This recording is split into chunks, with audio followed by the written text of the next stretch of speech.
Nah, selamat datang di podcast Bincang-Bincang Santai. Nah, sama aku Etia dan Saya Inarta. dan bersama bintang tamu kita yaitu. Kenalin, aku Melda. Dan aku Santa. Nah, di sini kami akan membahas tentang peran jaksa dalam kasus Ferdy Sambo.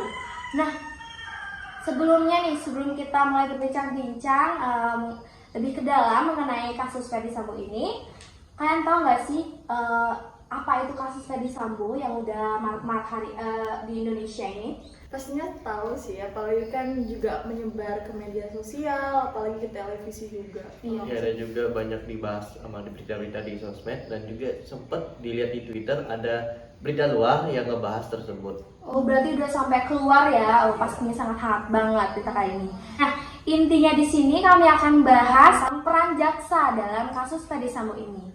Nah, aku ada pertanyaan nih buat kalian berdua. Itu menurut pendapat kalian berdua, upaya apa aja sih yang sudah dilakukan komisi kejaksaan dalam perkara kasus Ferdy Sambo tersendiri? Mulai dari Melda deh, boleh? Oke, kalau menurut aku pastinya seorang jaksa itu harus melakukan tugasnya dengan baik ya.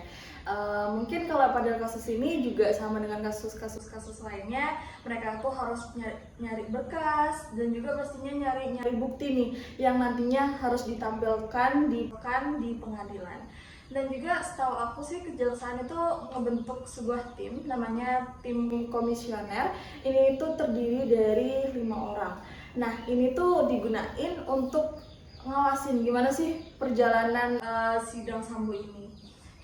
Kayak gitu. Nah, juga menurut aku pribadi, keprofesionalitasnya seorang jaksa di sini tuh juga diuji karena kan kasus Sambo ini juga ditayangkan di televisi gitu secara live ataupun tidak, dan diikuti banyak orang. Itu sih kalau dari aku. Dan juga jaksanya ini tuh udah diawasin sama berbagai pihak, apalagi netizen Indo yang sering mengawasi kasus ini. Jadi tidak ada kecurangan dalam kasus tersebut. Jadi si Sambo mungkin akan mendapatkan keadilan. Pihak ini akan mendapatkan keadilan. Oh gitu. Aku ada pertanyaan lagi nih buat kalian. Jadi tadi tuh intinya jaksa itu diuji ya di sana, gitu. Nah, apa sih yang dilakukan oleh tim jaksa penuntut umum untuk menghindari upaya berbagai pihak untuk mengintervensi jalannya persidangan kasus itu? Oh, jadi di sini jaksa itu udah diawasin seperti yang saya bilang sebelumnya. Bahkan HP-nya Sambo itu udah diawasin agar tidak ada pihak luar yang masuk untuk mengganggu kasus tersebut. Dan juga di dalam rumahnya Sambo itu juga udah diawasin, jadi emang benar-benar aman. Gitu. Terus juga kalau setahu aku sendiri tuh ada 30 jaksa penuntut umum bahkan yang ditugaskan untuk menangani kasus Sambo ini dengan 5 orang tersangka. Ya mungkin teman-teman sekalian udah tahu tersangkanya siapa aja. Oh, banyak banget ya, sampai 30-an. Iya. Jadi pertanyaan selanjutnya itu seperti yang udah kita tahu ya, pada tanggal 29 Oktober waktu itu 2022 jaksa-jaksa itu udah ditugaskan untuk menangani perkara kasus pembunuhan berencana terhadap Brigadir J yang udah kita tahu ya. Menurut pendapat kalian, kasus ini dari Kejaksaan Agung atau Kejagungnya itu untuk tidak banyak bicara dalam perkara. Jadi Kejagung itu bilang jangan banyak bicara. Itu tuh kenapa ya? Menurut kalian tuh apa? Kenapa? Sebenarnya aku nggak tahu banyak tentang ini, tapi kalau menurut aku pribadi, setahu aku di berita-berita itu diomongkan bahwa jaksa-jaksa ini tidak boleh ngambil opini-opini di luar pengadilan. Kenapa? Karena nanti takutnya ada hal-hal yang tidak diinginkan, misalnya penyuapan dan juga lainnya, kayak gitu sih. Dan Ya sama, kurang lebih sama Melda, agar si jaksa ini memiliki pendiriannya sendiri dan berhak untuk memutuskan hukuman apa yang pantas diambil gitu. Iya. Dan juga kan padahal jaksa itu juga udah beberapa kali menuntut Sambo, tapi juga masih diajukan banding dari pihak Sambonya sendiri. Oh gitu.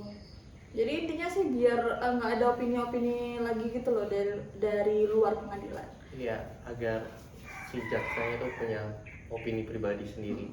Dan juga pastinya diselesaikan di pengadilan gitu. Nah, kemarin Kejagung Republik Indonesia menyatakan bahwa berkas perkara para tersangka sudah lengkap untuk P21. Pasal apa saja sih yang dicetuskan dari pengadilan untuk para tersangka? Jadi mungkin beberapa teman-teman di sini udah yang ngikutin kasus ini udah tahu kalau kasus Sambo ini dijerat oleh pasal 340 KUHP mengenai pembunuhan berencana. Kayak gitu sih. Dan pasal 338 Cukto, pasal 5 dan 56 KUHP itu berisi tentang hukuman mati atau penjara sementara atau penjara 20 tahun kalau nggak salah. Nah, penjara 20 tahun ini kurang adil. Kenapa? Karena pasti pihak si Sambo akan bertingkah baik di penjara sehingga masa tahanan itu dipotong palingan 2 tahun 6 bulan baru keluar gitu.